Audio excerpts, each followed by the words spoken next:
You are listening to Cool FM, live from Cool Studios. This is koolNews Primetime.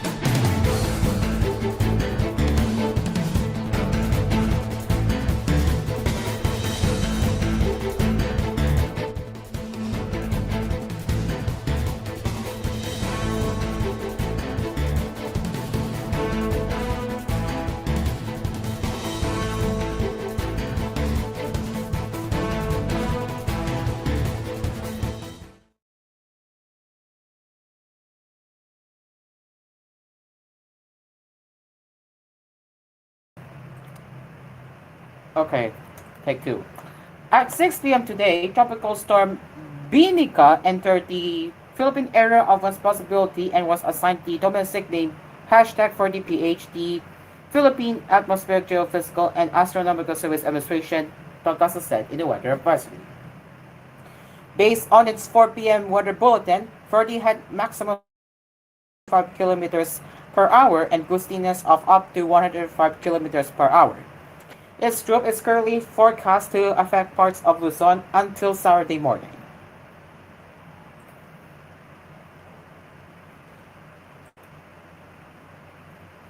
Self-appointed son of God Apollo Kibuloy pleaded not guilty to a qualified human trafficking charge before the Pasig City Regional Trial Court on Friday.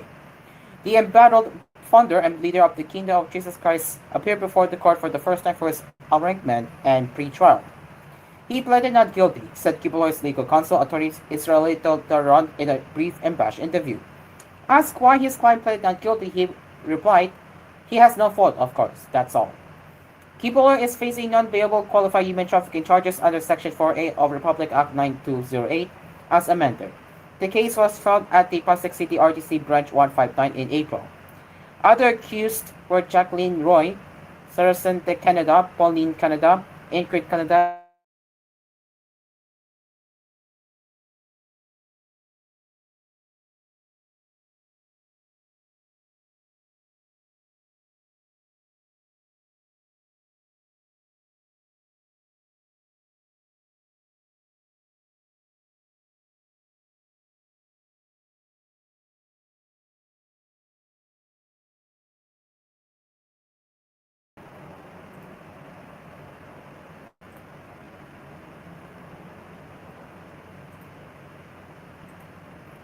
charges of trafficking in human beings and trafficking in people. In the related news, more alleged victims of Kingdom of Jesus Christ founder Apollo Kibuloy are willing to testify against him in the Senate, Senator Rizal Hontiveros said on Friday. "We will make Kibuloy and his co-accused appear before the Senate," Hontiveros said in Filipino in a statement. "More victims are willing to testify and fight for the humanity, the dignity, and the whole truth," she added. On Wednesday, Philippine National Police spokesperson Carlo Joan Forjado also said they were gathering more testimonies and evidence after being approached by a new batch of victims who revealed harrowing details of their abuse.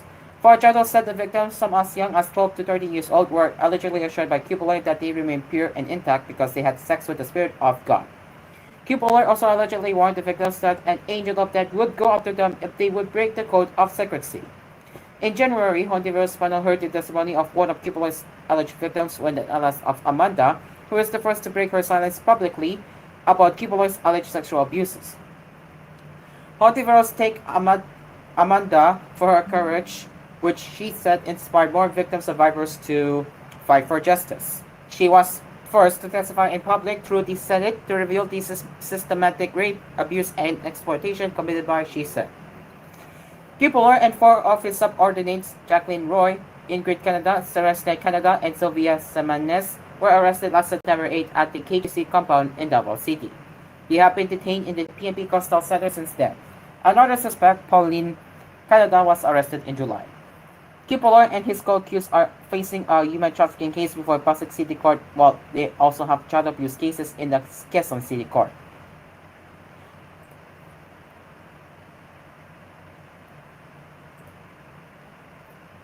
The grave case of dismissed Papa Mayor Alice Guo has been transferred from the Capas Tarlac Regional Trial Court to the Venezuela City RTC according to the Capas Court's order.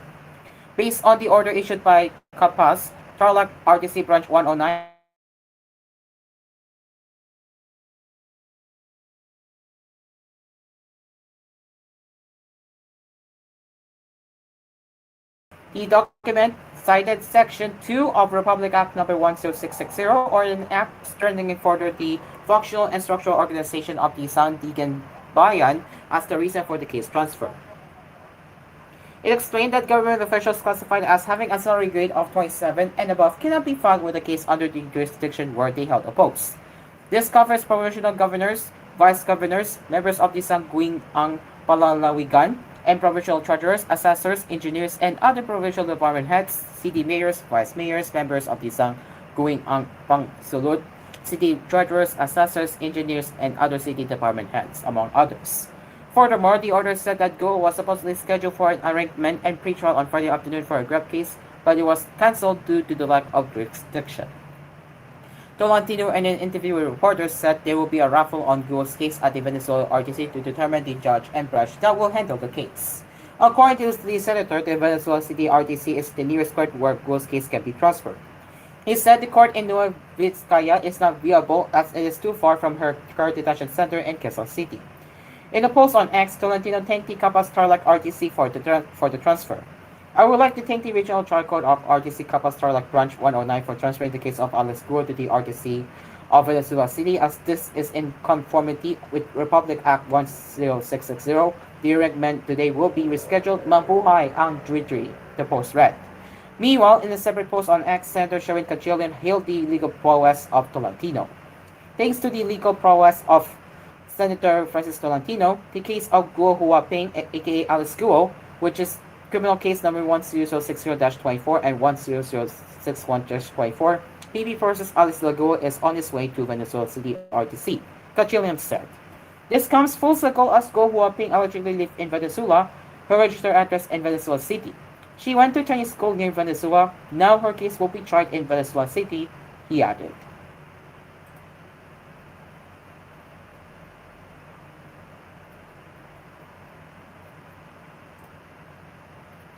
And heeding the warning of an ambush with him as target probably saved the life of the Argao police chief in Cebu. Police Major Janus Giangan, Argao police station chief, was not where he was supposed to be when a sniper fired 3 times at the passenger side of the SUV that the police chief was supposed to be riding on. The shots fired by a sniper started the more than an hour-long shootout between the nearly 10 policemen and 10 armed men in Barangay Jampang, Argao town at 5:45 a.m. today, Friday, September 13.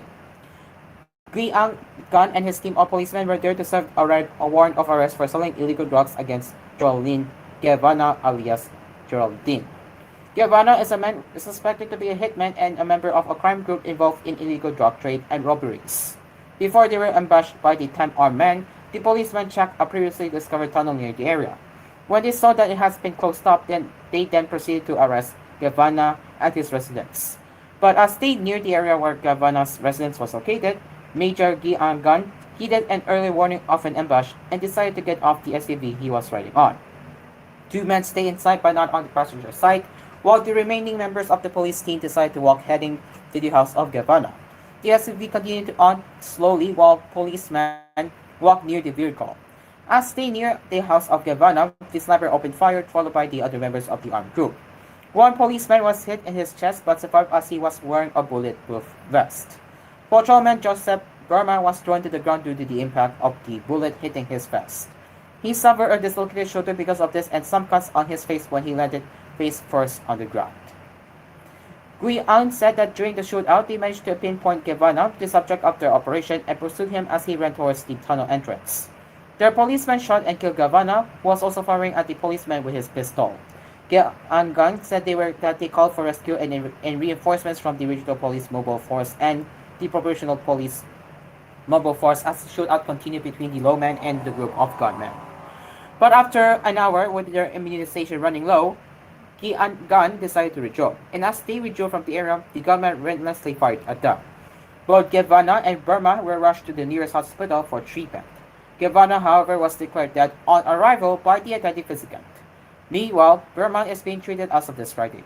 Giangan said that they would be conducting operations to handle and apprehend the rest of the members of the crime group who also had warrants of arrest against them. He also said that there were 5 crime groups that were actively terrorizing residents in Argao as of this Friday. None of these groups have been neutralized, but police have arrested or killed some of their members during operations. With the numerous death threats he had been receiving, Gun said that they were always on alert to protect themselves in case of possible attacks. In spite of this, the police chief said that they would continue to do their job as law enforcers with the help of citizens who would bravely share information to police. Of course, I'm extra careful because we don't know where they will attack us. We will not let our guard down. But we also don't have a choice because this is our job here that we are assigned in Argao. That is why that we should face all of these. Argao is the first class municipality of the province of Cebu, which is estimated to be 67 kilometers north of Cebu City. It is now 9:12 in the evening, and Cooley's Prime Time. We'll be right back.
Cool News Primetime. Let's continue with the headlines now. Give me one moment as I am bringing my unused Roblox account for the. Give me one more second.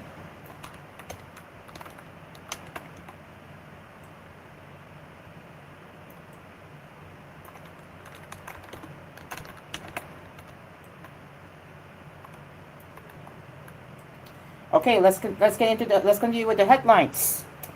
Economic expansion next year might still fall short of the Marcos administration's growth target, despite the projected decline in interest rates as the drag from a weakening local economy could dampen any stimulus from falling borrowing costs, the World Bank said. Gonzalo Barelo, sorry, Gonzalo Varela, World Bank lead economics for Brunei, Malaysia, the Philippines, and Thailand said the Washington-based lender's latest projections of 6% growth for this year and next already took into account expectations of interest rate cuts by the Bangko Sentral ng Pilipinas. Okay, give me one moment once again.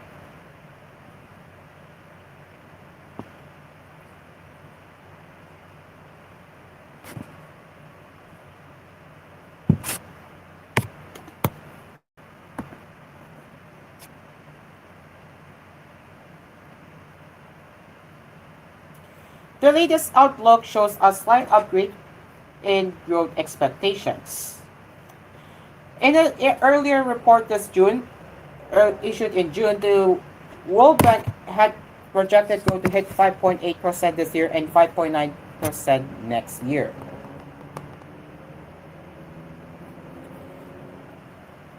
If the projection comes true, gross domestic product expansion in 2024 would match the low end of the 6 to 7% growth target of the Marcos administration, but will fail to hit the 2025 goal of 6.5 to 7.5% growth.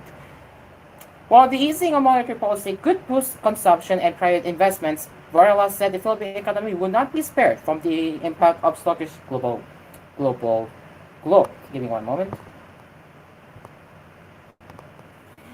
The Philippines cannot escape gravity, he told reporters on the sidelines of the 22nd International CEO Conference of the Management Association of the Philippines.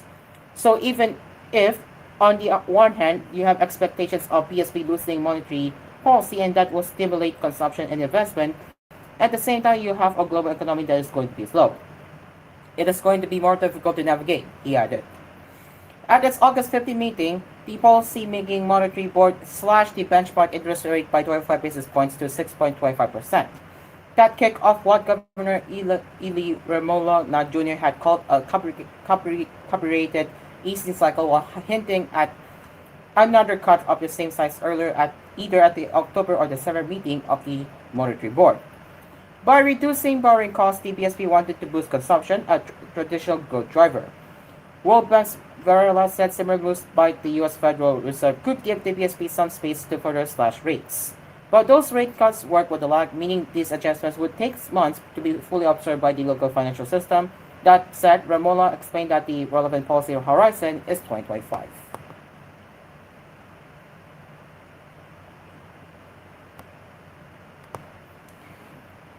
The projected decline in interest rates coincided with the preparation of World Bank for a new lending plan for the Philippines under its upcoming country partnership framework 2025 to 2028, which seeks to help the country transition to an upper middle income economy while staying resilient to climate change.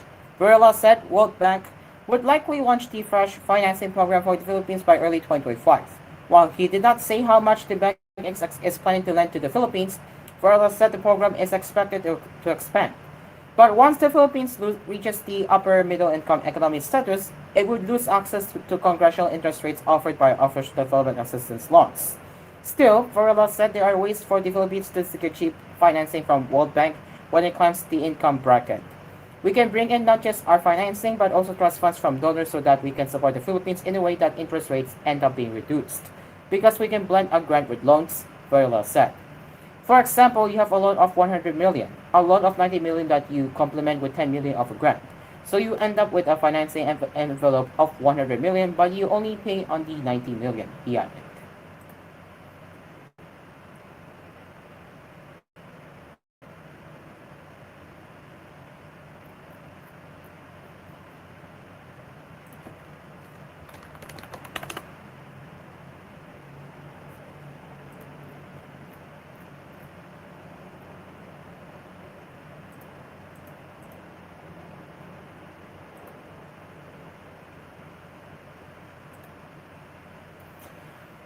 The office of the Senator Rizal differs on Friday asked the permission of the Tarlac City Court for dismissed Baba Mayor Alice Go to attend her second Senate hearing since her arrest.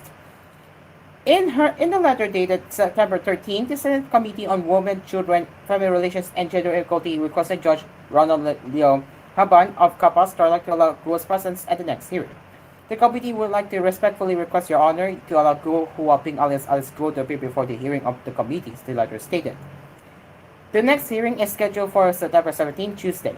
Her first Senate hearing appearance since her arrest was last September 9. Guo cannot be brought to the Senate if there is no proper court order.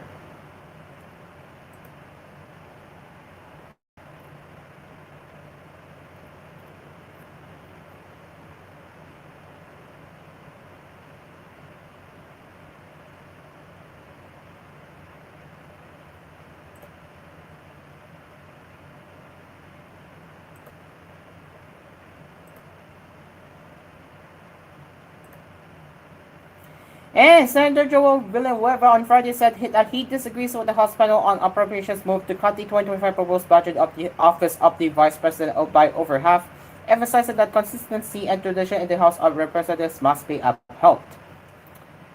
It was very important for us when I was there, the traditions. It may not be part of the law. It may be not part of the rules of both houses, but we always submit to the traditions of our institution. That's why I don't agree with what happened, he said in an online interview. The House tradition the senator was referring to as the passage of budget deliberations for the office of the vice president. The budget deliberations were previously deferred by the House panel on appropriations after Vice President Sara Duterte evaded almost all questions by the lawmakers.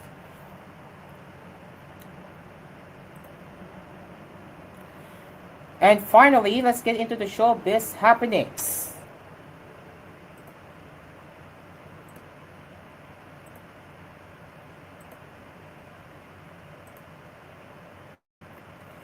Dennis Padilla could not help but shed tears after he reunited with his children Gavin and Maddie, who have been residing in Australia with their mom, Linda Marie Gordon. Padilla documented their meeting at an undisclosed location through his Instagram page on Thursday, September 12. After 4 long years, nakayap ko muli ang aking mga anak, he said in the caption. Love you both, Gavin and Maddie. Saying goodbye was the hardest.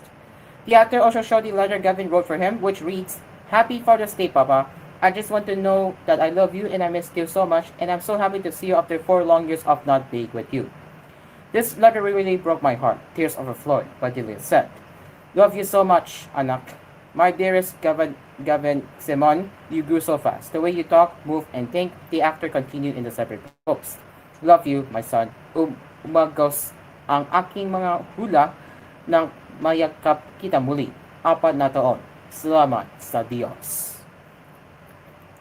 Dedicating a message to media as well, Padilla said, Daut ko sa aking puso na muli kang mayakap. After 4 long years, God bless you more, anak. And that is it for koolNews Primetime. As always, if you have any news suggestions or feedback that you would like to share, you can get in touch with us at tvh.philippines.news@gmail.com. And join us again for more news headlines with koolNews on Hello Pilipinas tomorrow throughout Hello Pilipinas. Until then, I'm Cairo, and we wish you a good night, and we will see you tomorrow.